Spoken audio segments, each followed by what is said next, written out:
All right, all right. Hold on. Big disclaimer. Big disclaimer.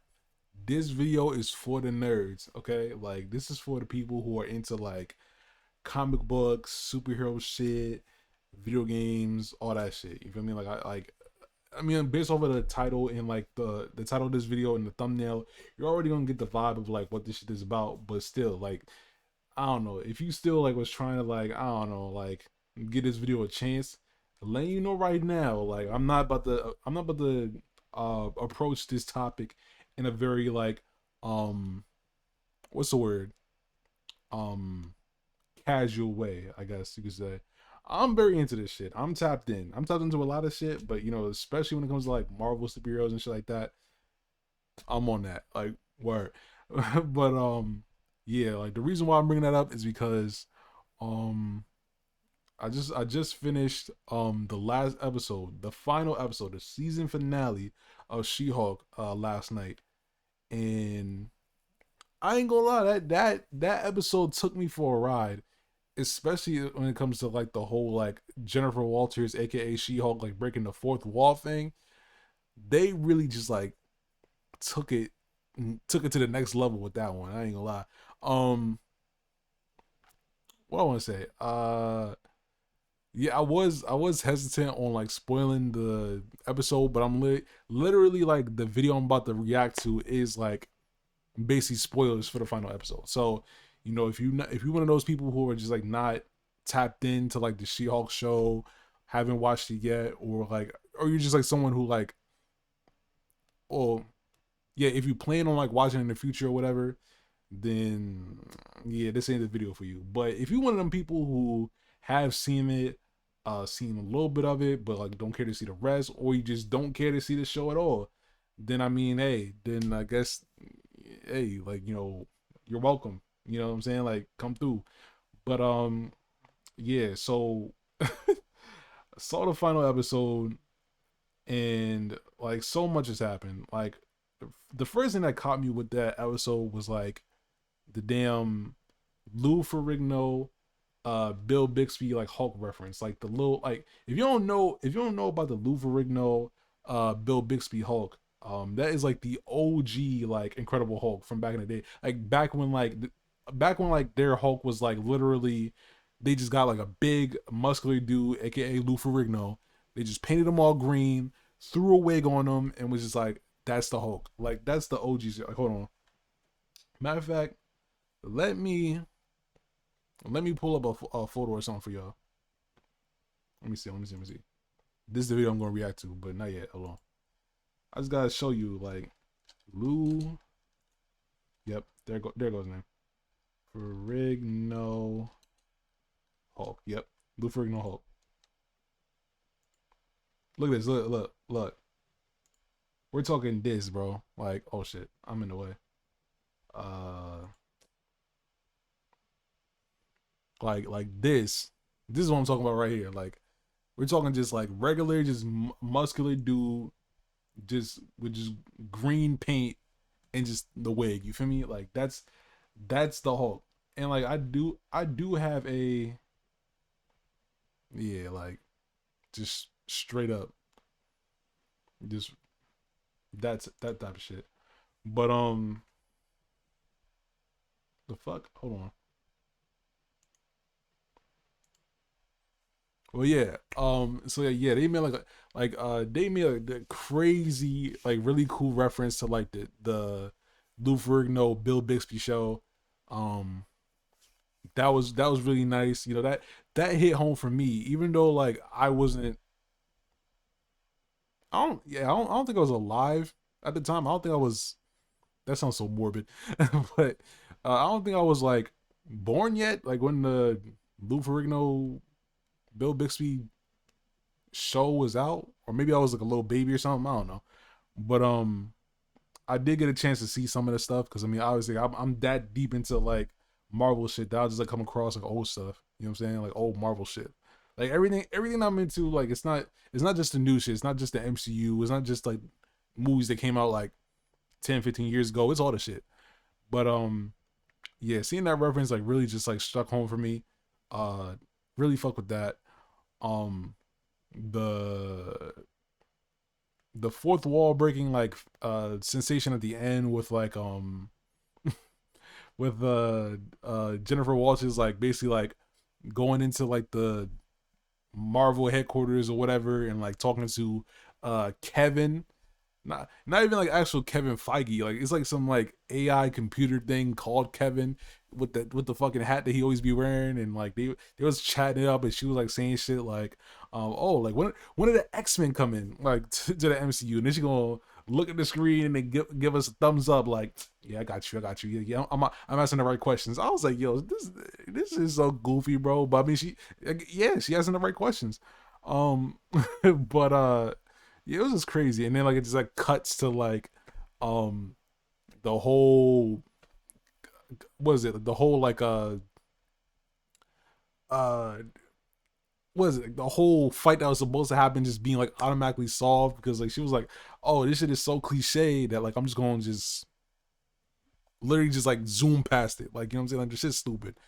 And like there's so much I could talk about, but I think I'm just gonna leave it up to like the new Rockstars to talk about everything, because there is a part of the episode that really caught me off guard. Like I'm just gonna wait for them to talk about it, and I'm just gonna put these headphones on, shut up, and well, I'm not gonna shut up because I mean this is a reaction, I gotta talk, but like, you know what I mean? Like it's just, oh my god, bro. Like there's that one part really caught me off guard. Like hold on. Let's just wait for this dude to talk about it. Welcome back to New Rockstars. I'm Eric Voss, and Hulk's son SKAAR has now been introduced. Yep, just started off. Yeah. So basically towards the end of the episode, is literally Jennifer Walters, Daredevil, aka Matt Murdock, just eating with her family in the backyard, just nice little like, you know, cookout thing going on. And then yeah, like a Hulk just pulls up and he's like, yeah, this my son. This my son SKAAR, you know what I'm saying? Like this him. All grown up and shit. I'm just like, where like where'd he come from? You feel me? Like just out of nowhere, like Hulk been out of the picture, like out of the, not even just out of this show, but just been out of the picture for like the MCU for a good minute. He would just pop in and we would just be like, oh, like what's he up to? We don't even know. Then he just comes out of nowhere. He's like, yeah, I got this fully grown son now named SKAAR. And I'm just like, where did this come from? Who was he fucking? Like, what happened? How did this happen? But anyways, Introduced to the MCU. The reason Hulk left to the planet SKAAR in earlier episodes of She-Hulk. Kevin telling She-Hulk yeah, Kevin, yeah. CKOFF to her desired ending. He said, this is my show. I will force in whatever universe built-in cameos I want. Now, we began to speculate on SKAAR and explain who he is earlier this season, but now that he's here on screen, young actor Will Dusner's face VFX'd on that body, looking super guilty for crashing Dom Toretto's potluck, there's actually a lot that we can learn from these few seconds, including what's going on with that do and the studio's soft confirmation of a Hulk movie. And this video is sponsored by Raid Shadow Legends. We'll give you some more. All right. We skipping the Raid Shadow Legends. Nah, bro. Nah, we not talking about that. But anyways, there was mad people who were like just coming out of nowhere, like, oh, there's gonna be a Hulk movie. There's gonna be a Hulk movie, and I'm just like, yeah, I'm looking forward to that. We deserve a Hulk movie. You feel me? Like with all the development and everything that's been going on with him, I'm just like, bro, like we skin too much. Like there's no way that they're just like purposely going, oh, we're going to skip ahead in the timeline of like the Hulk, knowing that Hulk is like a really loved character and he's like he was a big member of the Avengers and stuff. Ain't no way they about to just discard him. You know what I'm saying? Like ain't no way. Like there had to have been something. So the fact that like it's basically like getting more and more confirmed, like a Hulk movie is coming out, I'm all for it. Like I'm just ready. Like, and like for one, I already know it's gonna be good, but there's so many people who are just like on the Hulk slander in the MCU, and I just hate it because I'm like, bro, like if you really are tapped in, if you really give a damn about the character, like not just Hulk but also Bruce Banner, then like you would understand what's going on. And I feel like that's what this show She-Hulk was making a big um realization about. You know what I'm saying? Because like back in Thor Ragnarok, I keep on saying this, but back in Thor Ragnarok, like they kept on hammering this idea that like people only care about the Incredible Hulk. They don't care about Bruce Banner. And like they poked at that joke so many times in that movie. And that's what I loved about it. And it just went over so many people's heads. Like people just were like, whatever, bring Hulk back. And it's like exactly. And then like when Infinity War came through, and like like all the big enemies start coming, like Proxima Midnight and Ebony Maw and all them motherfuckers. Like literally the first thing they did was like turn to Bruce Banner and go, hey man, go Hulk. Like, you know what I'm saying? Like bring the Hulk out. And he couldn't do it. You know what I'm saying? Cause like the Hulk inside of him was like, nah, like I'm not doing this shit no more. Like, you know what I'm saying? Like I'm not your dog that you can just command to just sick at somebody. You know what I'm saying? But like that's how the fans operate. Like they be thinking that like, oh, like Bruce Banner is just the guy who summons the Hulk. And I'm like, no, like Bruce Banner is so much more than that. He's like this really complex character that I feel like y'all just do not give a shit about. You know what I'm saying? And that's why y'all don't deserve him. You know what I'm saying? Like I'm over here tapped in. I was happy like when when like the fusion happened, basically, where it's like we got Smart Hulk in Endgame. You know what I'm saying? Like because he finally like fixed the conflict between Bruce Banner and the Hulk. But all these other people were just like, oh, I hate this. It's reducing Hulk to just a joke and blah blah blah blah blah. I'm just like, bro, shut the fuck up. Like y'all not tapped into the story. Like y'all just complain like y'all always do. Like shut the fuck up and listen. But anyways, that's enough of my rant. Let me continue the video. Caused by that SKAAR courier craft, which Bruce later appears on in acquiring Jen's. We'll give you some more info on them in a moment. Now, in episode 1, the car wreck that leads to Jen acquiring Bruce's blood was caused by that SKAAR courier craft, which Bruce later appears on in episode 2 as he blasts off into space. The robot AI behind Marvel Studios' creative decisions, Kevin, confirms to Jen the plan for that plot thread. And Bruce swooping down from literal outer space to save the day in my story? But Bruce is supposed to return to explain what he was doing. No, we don't need to hear any of that. But we were going to introduce. Save it for the movie. Yeah, she did say that. She said save it for the movie, and I was like, oh. First of all, it's just funny because like breaking the fourth wall, but also like, man. Oh man, I love Jennifer Walters. I love She-Hulk. I love this whole entire show. Like this, She-Hulk is probably like my favorite show that came out so far, besides Moon Knight. To be honest. But yeah, like She-Hulk takes it 100%. Yeah, notice how Kevin says recalculating, not simply an agreement to change the ending as Jen requested, but rather, like a voice navigation in your car, find a new path to the same desired destination. So, moments later, Jen asks about the future of the Hulk franchise. I do have some thoughts about the direction of season 2. You will not be able to access the KEVIN again. What? That error on our platform has been fixed. And Kevin goes on to say, see you on the big screen. Really? No. Oh, whatever, No. Kevin. So, recalculating could refer to find a different way to introduce SKAAR and or recalculate the algorithmic plan for how much Jen knows about reality past that fourth wall to keep her in the blind on whether or not she's gonna get a movie. Also, notice how I snuck in an and or Easter egg into that sentence. Please watch that show. It's so good. Now, no doubt you've heard about Raid Shadow Legends from us before. The new Rockstars crew can't get enough of it. Raid is a console-sized gaming experience that fits in your pocket, but this game is huge. And now, well, kinda. Here's Death Knight himself to explain what's going on. Howdy, Skeleton Crew. It's an event getting played 7 times. I'm as mad as Raid Ultimate Death Knight. It's OG Death Knight. Also, sorry, OG Death Knight. Between now and October 10, the Iron Twins Awakening your champions lets you choose a power. You can also use the DK Rises 5-star Ascension and $30. That means so you can summon, but these bonus. So despite Jen supposedly persuading Kevin to give her control over her own ending, Kevin totally ignores her ultimately and forces Bruce and SKAAR into the ending of the season. I know I've been away on SKAAR for a while. I have someone here that I'd like you all to meet. This is my son, SKAAR. Just took me for a loop. Now again, SKAAR, Hulk's son, is played by actor Will Dusner with specific tattoos on his body, but an interesting haircut that looks nothing like his hair in the comics. And really, to understand where SKAAR comes from here, it helps to understand his history in the comics. SKAAR was introduced in the 2007 World War Hulk storyline and further explored in the 2009 SKAAR Son of Hulk arc. Basically, when Hulk was banished from Earth by the Illuminati, Hulk lands on the planet SKAAR and becomes a warrior hero, which was partially adapted for the second act of Thor Ragnarok. But in the comics, Hulk wars against the leader of SKAAR, the Red King, who sends Kyra the Old Strong to kill Hulk, but Hulk and Kyra fall in love. They take charge of the planet and turn it into a utopia.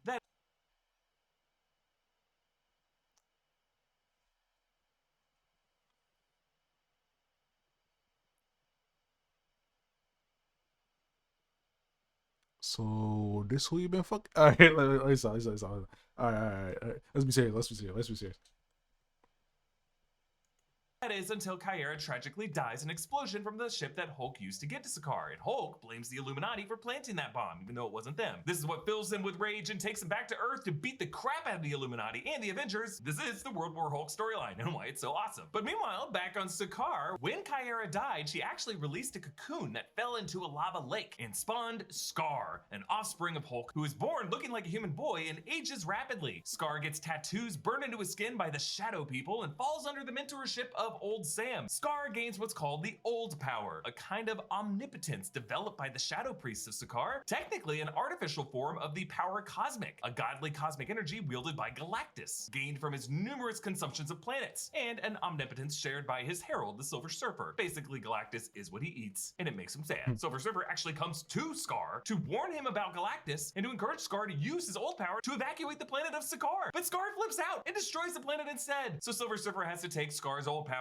and sticks on him an obedience disc. Then in the comics, SKAAR gets exiled to Earth, where he battles with She-Hulk and the Fantastic Four. But when we look at this SKAAR, based on his facial expression and his demeanor alone, this is a kid who's gotten into some trouble, and he was sent home with Daddy for the summer as punishment. He wasn't properly socialized on SKAAR, so the Grandmaster must have called Bruce up and said, "Come get your boy, he's about to become a world breaker." And Bruce, fresh off a few beach training sessions with his fuzzball cousin, knows nothing's more important than family.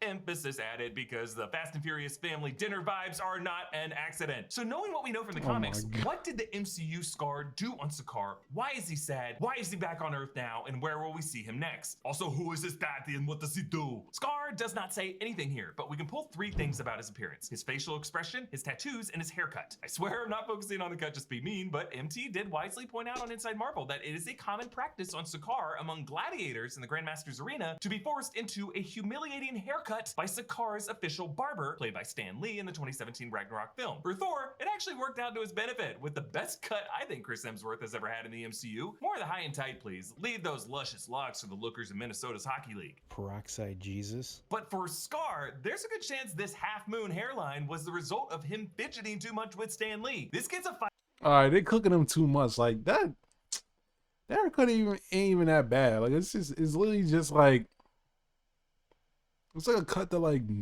like. Well, I was gonna single out like people in New York, but like a lot of people get that shit. You know what I'm saying? Like it's literally just like a ponytail, but just like with the, you know what I'm saying? Like just taper the hairline. They just tapered it a little too much. That's it. Like that's it. Like it's like my shit, but just like way more like further back. That's it. No different. He just trying to be like one of the guys. That's it. He trying to be like the New Yorkers. That's it. Fighter, one of the Grandmaster's gladiators, I suspect. A lineup that, by the way, also included recent MCU newcomer Man-Thing. But like Creed trying to live up to his father's legacy, there is a tremendous pressure on the son of a champ, and especially when they have no visible father figure in their lives, it leads to a pretty sharp temper. His tattoos might also mean SKAAR has a history with the Shadow People and the Shadow Priests, and if so, that would mean he's got a bit of that old power omniscience kicking around in those veins. So why is SKAAR sad? In the alternate version of this video's thumbnail that you would have made fun of us for? Well, maybe the reason this kid had to leave SKAAR is that Galactus was on his way, and this SKAAR knows that Earth is the next target. This SKAAR is scarred and scarred, like Tony Stark and Thanos, and I guess Ajax and Cersei, but who gives a fuck about them? SKAAR is cursed. Whoa.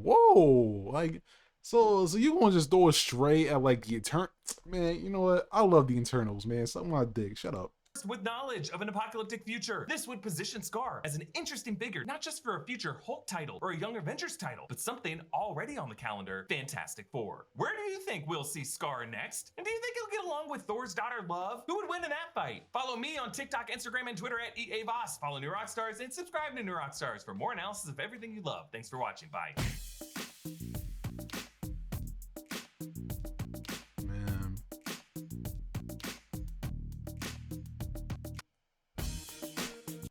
Okay. That was a lot to... Let's keep happening. That was a lot to absorb, but like, I don't know. Like, I'm excited for what's to come, and I'm obviously like, I did say earlier I'm tapped in, but like I don't know shit about like SKAAR. I know only a small, tiny like smidge about like World War Hulk. So I don't know. And like the thing is, like I would say that I would do my research on it. Well, I mean, actually no, I still can. I still can. Just for the fun though, not to be on some shit like, oh, I'm gonna read it up so that like I could be prepared for what happens in the MCU. Because like let's be honest, yo. Like if you, there we go.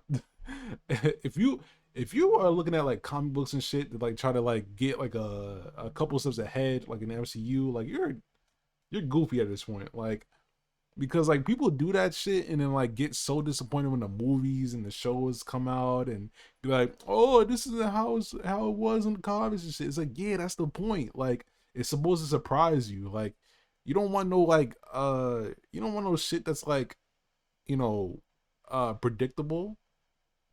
Like what? I don't know.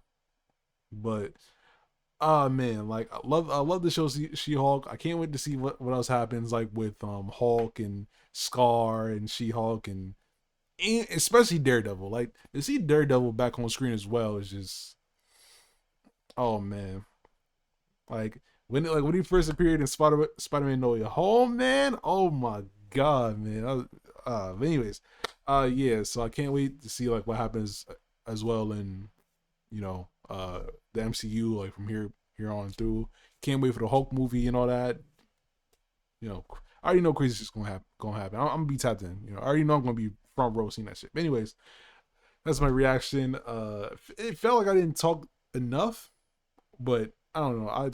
Maybe I did, maybe I didn't. I don't know. But it is what it is. Maybe I was just tapped in. You feel me? But anyways, that's my reaction. You feel me? I'm gonna try to do some more. Talk about try, motherfucker. I keep hitting this button. I will do more daily uploads. Ain't no try. I will, because like it's nothing to it. But anyways, that was my reaction. More videos is on the way, and you know what I'm saying. Peace. You know what I'm saying. We out. Gangsta.